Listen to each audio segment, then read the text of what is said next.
अब आपका नाम ही मैथिली शरण गुप्त है जी, जिनको के एक राष्ट्र कवि के तौर पे पहले ही स्थापित हो चुके हैं। उन्होंने जो कहा है उसको जानना बहुत जरूरी है। जी हाँ। नर हो न निराश करो मन को, कुछ काम करो, कुछ नाम करो, जग में रह कर कुछ नाम करो, यह जीवन व्यर्थ ना हो। राइट। ऐसा क्या है विधान में जो आपके लिए सुलभ ना हो? ईश्वर ने आपके लिए सब व्यवस्था की हुई है, नर हो न निराश करो मन को। तो शायद मैथिली शरण गुप्त की ये पंक्तियां हमेशा मार्गदर्शन का काम किया है उन्होंने। और आपने शुरू के सेवा काल से भी देख के मेरे चेहरे पे कभी जुझलाहट नहीं देखा होगा, गुस्सा नहीं देखा होगा, और कभी गुस्सा देखा होगा तो वो मैन मेड गुस्सा था, जहां हमने एक संदेश देने के लिए वो गुस्सा का उपयोग किया। मुझे स्वाभाविक रूप से कभी गुस्सा नहीं आया। कार्य पद्धति के तहत जो है, कार्य पद्धति के तहत अपने आप और मेंटेन करना। मुझे ये कहने में कोई संकोच नहीं है कि 37 काल के समय, 37 साल के जो है कार्यकाल में किसी राजनेता ने इंटरफेयर करने की जो है ना हिम्मत नहीं की। ये मेरे ख्याल से सबसे बड़ी उपलब्धि है। उन्हें मैं अच्छा ना लगा हूँ, उन्हें मेरा चेहरा पसंद ना आया हो, उन्हें मेरा काम करने का तरीका पसंद न आया हो, लेकिन उन्होंने मुझे सम्मान दिया है और कभी मेरे काम में दखल नहीं दिया है। भारत सरकार ने जो भारतीय दंड संहिता में परिवर्तन किए, नया कानून बनाया है, उसमें आपकी जो अनुशंसाएं थी, जो आपने रिपोर्ट दी, उन्होंने धेले भर की उसकी चिंता नहीं की, धेले भर की। अभी जो आपके आईपीसी, सीआरपीसी और एविडेंस एक्ट में जो चेंज आए हैं, they are all cosmetic changes. उन्होंने कहीं कहीं मेरी भाषा का उपयोग जरूर किया है, कहीं कहीं मेरे तथ्यों को ले लिया है उन्होंने, लेकिन जो आत्मा बदलने की हम बात कर रहे थे, हमारा कहना है कि भारत के हर नागरिक को न्याय मिलना चाहिए। न्याय देना शासन की जिम्मेवारी है। उसे कॉग्निजेबल, नॉन कॉग्निजेबल और सिविल ऑफेंस में नहीं बांधा जा सकता है। उसे जो है हमारे साथ अपराध हो, ये पुलिस का अधिकार नहीं हो सकता है कि वो संज्ञान लेके नहीं ले।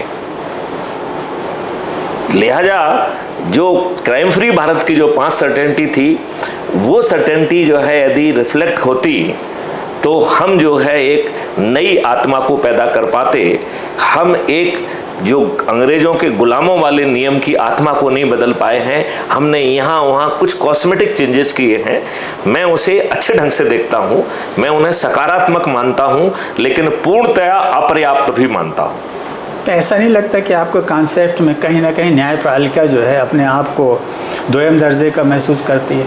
नो, बिल्कुल नहीं। कि जब आप कहते हैं नहीं, मैं आपको अभी बता देता हूँ, दोयम दर्जे का नहीं, बल्कि वो अधिकार संपन्न हो जाएगी।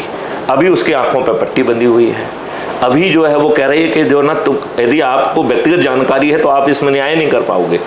हमारा सिस्टम उल्टा कह रहा है कि भाई साहब, यदि आपको न्याय के लिए मौके पे जाना है तो चले जाइए। आप कुछ इनकी झूठरी जो जुडिशल सिस्टम है, जिसमें न्याय देना आपकी जिम्मेवारी है, जजमेंट देना आपकी जिम्मेवारी नहीं है। आप गवाहों से बंधे हुए व्यक्ति नहीं हैं, आप मौके पे जाइए। और इसमें तो जो digital video based trial system है, ये तो पूरी परिकल्पना को ही बदल देगा। इसमें जो भी पार्टिसिपेट करेगा उसके ऊपर धन की वर्षा है। अभी देखिए, आपकी एफआईआर दर्ज नहीं होती है, इसमें एक व्यक्ति ऐप और आदि के साथ पहुंचेगा और आपकी आज की जो एफआईआर है उससे 1000 गुना बेहतर एफआईआर होगी, और वो 2 चीज़ों के लिए आई विटनेस भी होगा।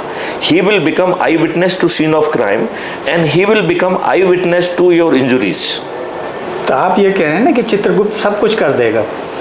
चित्रगुप्त कैप्चर कर रहा है और उसके पीछे बैठी हुई आर्टिफिशियल इंटेलिजेंस उसको अकाट साक्ष्यों के रूप में हैश वैल्यू से लॉक करके पहुंचा देगी, और उसको उस पर न्याय करने का काम जो है ना जजेस का होगा। लेकिन जज जो है वो आज के जज नहीं, आप भी जज हो सकते हैं, आप भी जज हो सकते हैं, आप भी जज हो सकते हैं। आपको एक छोटी सी बेसिक ट्रेनिंग दे दी जाएगी।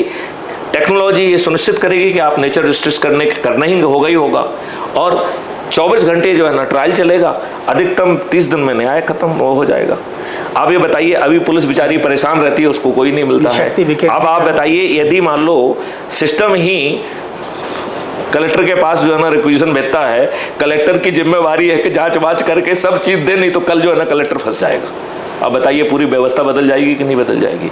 आज जो है ना पटवारी जो है ना गलत नामांकन कर रहा है, मर्डर्स हो रहे हैं, आप न्याय की भीख मांग रहे हैं, आपको न्याय नहीं मिल रहा है। अभी वो एक था ना कागज करके एक फिल्म आई थी, मालूम नहीं आपने देखी कि नहीं देखी। उसमें यही कहा गया है कि कागज में साला उसको एक जिंदा आदमी को मुर्दा बना दिया गया। वो पूरी फिल्म इसी बात की थी कि उसे ये सिद्ध करना था कि मैं जिंदा हूँ। और बाद में जो है विधानसभा में या पार्लियामेंट में जो है वो प्रस्ताव पारित किया गया कि महासज्जन जिंदा है। बताइए क्या बड़ा है। अभी एक मामला जो है नर्सिंग कॉलेज वाला जी, उसमें सीबीआई ऑफिसर्स भी घेरे में आए हैं। खुद अपने अधिकारियों को रिश्वत लेते हुए पकड़ा जाना, फिर उन पर एफआईआर होना, ये कौन सी प्रणाली का होता है? देखिए मेरा ये कहना है justice delayed justice denied, number 1। दूसरा मेरा कहना है कि जितना भी भ्रष्टाचार है, भ्रष्टाचार का एक ही आधार है, पेपर करेंसी। हमारा जो क्राइम फ्री भारत के 2 बड़े मॉडल हैं। एक क्राइम फ्री भारत के बहुत सारे मॉडल्स के बीच में रेवेन्यू का मॉडल है, जो कह रहा है कि भारत सरकार के पास जो आज वो कमा पा रही है विभिन्न साधनों से, उससे 10 गुना ज़्यादा पैसा आ जाएगा। और दूसरा जो है पेपर करेंसी मुक्त भारत। पेपर करेंसी सबसे कॉस्टली चीज़ है, सबसे ड्यूबियस चीज़ है, उसी से भ्रष्टाचार होता है, उसी से आपका हवाला होता है, उसी से जो है ना टुकड़े टुकड़े गैंग पलते हैं, उसी से नक्सल फैलता है, उसी से अलगाववाद फैलता है। आप ये बता दीजिए यदि पेपर करेंसी मुक्त भारत हम कर देंगे और 2% की ट्रांजैक्शन फीस कर देंगे तो भारत सरकार के ऊपर धन की वर्षा हो जाएगी। भारत सरकार के पास 10 गुना से ज़्यादा पैसा, 10 गुना तो मेरा बहुत पेसिमिस्टिक एस्टीमेट है, उससे भी ज़्यादा पैसा जो है भारत सरकार के पास। ठीक वैसे ही जैसे इलेक्शन बॉन्ड के तहत पैसा बरसा है। नहीं, इलेक्शन बॉन्ड एक नेगेटिव चीज़ थी। इलेक्शन बॉन्ड एक एक्सटॉर्शन की स्ट्रेटेजी थी। अदरवाइज बताइए, जो पत्रकारों ने, आप लोगों ने जो एक कोरिलेशन स्टैब्लिश किया है, वो बड़ा एक रिमार्केबल कोरिलेशन है कि ईडी सीबीआई वगैरह ने जो नोटिस दिए और उसके चंद दिनों के बाद जो है वो एनोनिमस पॉलिटिकल डोनेशन और ले लिए गए। This positive correlation is dangerous. आप ये बताइए, जिस संस्था के एक्स प्रॉफिट है उसने 6x के जो है ना डोनेशन खरीदे हैं, बॉन्ड खरीदे हैं, इसका मतलब है उसने 5x जो है पब्लिक से लेके आपको दिया है। ये क्या दर्शाता है? ये क्यों होना चाहिए? और हम तो ये कह रहे हैं कि हम तो पार्टी विहीन, प्रजातंत्र और खर्च विहीन चुनाव व्यवस्था हमारे क्राइम फ्री भारत का हिस्सा है। वहीं आ रहा था मैं। हमारा जो कॉन्सेप्ट कह रहा है कि खर्च विहीन चुनाव व्यवस्था होगी। यदि आप खर्च कर दोगे तो संज्ञेय अपराध होगा, जेल जाओगे, राइट? तो ऐसी व्यवस्था को कौन अपनाएगा? क्यों नहीं अपनाएगा? भारत का नागरिक अपनाएगा। 1 मिनट देखिए, इस व्यवस्था को अपनाने के लिए एक बताओ, आप पार्टी के लिए जी रहे हो या अपने बच्चों के लिए जी रहे हो? अपने बच्चों को अच्छा भारत चाहते हो कि नहीं चाहते हो? नहीं, यहाँ तो पार्टी की बात हो रही है। नहीं, एक मिनट। मेरा ये कहना है, हम आपको एक ऐसा मॉडल परोस रहे हैं कि पार्टी विहीन प्रजातंत्र आ जाएगा और दाज आपके सिर पर होगा। आपको 21 महालक्ष्यों के साथ महापरिवर्तित भारत मिल जाएगा। और वो महापरिवर्तित भारत कैसा होगा उसका मैं स्वरूप आपको बताना चाहूँगा। जो गुलामों के नियम कानून हैं उनकी आत्मा बदल जाएगी, संज्ञेय असंज्ञेय और सिविल ऑफेंसेस का अंतर खत्म हो जाएगा, बिना थाने जाए आपकी एफआईआर दर्ज हो जाएगी। Crime free Bharat K techno engine से पुलिस 15 दिन में उन साक्ष्यों को इकट्ठा कर पाएगी जो आज की पुलिस सोच भी नहीं सकती है। वीडियो बेस्ड ट्रायल सिस्टम के माध्यम से 30 दिन में आपको न्याय मिल जाएगा। डिजिटल चित्रगुप्त के सपोर्ट से सर्टेनिटी ऑफ प्रिवेंशन मिलेगी और जो है सर्टेनिटी ऑफ रिहैबिलिटेशन के तहत आपको जो है जीविकोपार्जन के लिए अपराध पर आश्रित नहीं होना होगा। तो जो अपराध होगा वो इंसिडेंटल होगा, सोची समझी लाभ कमाने की रणनीति से कोई अपराध नहीं करेगा। एक स्वयं स्वाभाविक भूल के कारण हो जाएगा।